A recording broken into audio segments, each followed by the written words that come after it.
আসসালামু আলাইকুম ওয়া রাহমাতুল্লাহি ওয়া বারাকাতুহু। ইতিহাস নিয়ে ইকরা বাংলার আয়োজন হিস্ট্রি অব দ্য ডেতে সবাইকে স্বাগত। আজ আমরা ইতিহাসের পাতার ৪ ডিসেম্বর নিয়ে কিছু জানব।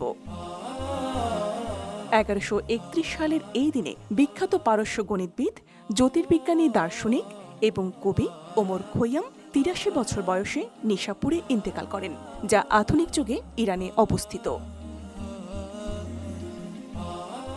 ১৫৩৪ সালের আজকের দিনে তুরস্কের সুলতান সুলেমান বাগদাদ দখল করেন। ১৯৯০ সালের আজকের দিনে গণ আন্দোলনের মুখে বাংলাদেশের ৯ বছরের প্রেসিডেন্ট এরশাদের পদত্যাগের সিদ্ধান্ত ঘোষণা হয়।